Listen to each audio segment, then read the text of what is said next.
tracer une ligne sur un graphique sur MetaTrader 4. Donc il existe 4 lignes différentes. Donc toujours dans l'insertion, ligne. Donc nous avons la ligne verticale, la ligne horizontale, la ligne de tendance et une ligne qui va calculer l'angle de la tendance. Donc ce sont des lignes seules, ce ne sont pas des doubles lignes, ce sont des lignes seules. Donc la première, c'est une ligne verticale. Donc à chaque fois, eh bien, la ligne verticale et la ligne horizontale, vous allez trouver les raccourcis ici. Donc il suffit de cliquer une fois sur la ligne verticale par exemple, et ensuite eh bien, positionner votre curseur là où vous voulez la voir apparaître, et ensuite refaire un clic gauche de la souris, et ensuite la ligne verticale eh bien, apparaît. Alors ce qui est bien donc avec ces lignes verticales, c'est par exemple d'aller sur un time frame supérieur en daily, et puis de les positionner comme ça sur les 5 ou 6 dernières bougies. Et ensuite, eh bien, d'aller voir en une heure ce qui s'est passé. Et là, on peut avoir, eh bien, une vue d'ensemble. Il en manque une d'ailleurs. On peut avoir une vue d'ensemble sur les marchés. Donc, c'est quand même important de voir ce qui s'est passé, avoir un angle différent de ce qu'on peut apprécier d'habitude. En tous les cas, ces lignes-là peuvent servir aussi à autre chose. Donc, à vous de définir leur utilisation par rapport à vos stratégies. Alors ensuite on a, je vais effacer celle-ci, on a les lignes horizontales. On a toujours le raccourci ici.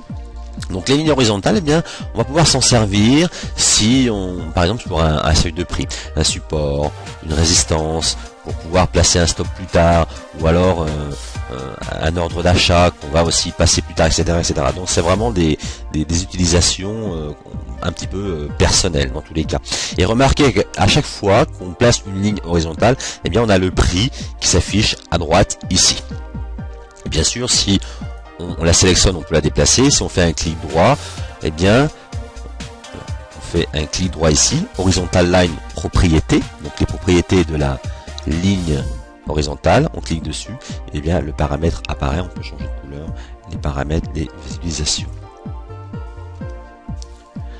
Alors troisième ligne, eh bien c'est une ligne de tendance, donc eh bien nous allons pouvoir tracer une ligne imaginaire en quelque sorte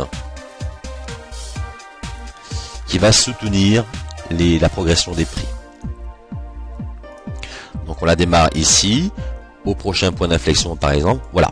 Donc là on n'a qu'une ligne, donc on peut tracer soit un support, soit une résistance. Pour tracer un canal, il est mieux de prendre les lignes équidistantes, qui se trouvent ici au point de vue raccourci, nous verrons ça après, dans une autre vidéo. Dans tous les cas, eh bien, si on veut replacer la même ligne, il suffit de la retracer parallèle à la première, de cliquer dessus et de prendre le point du milieu ici et de la déplacer. Si on prend un point sur une extrémité, eh bien, on va changer d'angle comme ceci, ou comme cela, on peut même l'agrandir et voilà.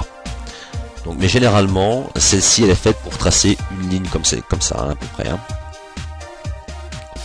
Et ensuite, la dernière ligne, eh bien, c'est une ligne qui va calculer l'angle de la tendance. Par exemple, on va partir d'un point comme ceci, d'accord. Et ensuite, eh bien, il va y avoir donc un trait horizontal en pointillé qui va s'afficher. Et ensuite, suivant le degré de tendance, eh bien, il y a un chiffre qui va apparaître et le degré aussi va se calculer automatiquement. Donc, si on le place au-dessus, eh bien, ça va dans un ordre croissant, donc de 0 jusqu'à 90 par exemple, comme ici. Et en dessous, eh bien, ça part de 360 et ça va dans un ordre décroissant. Donc, il suffit de faire le calcul. Par exemple, ici, nous avons 330 degrés. Pour aller à 360, eh bien, on a 30 degrés. Donc là, on a vraiment un angle de 30 degrés, une tendance qui a une pente de 30 degrés.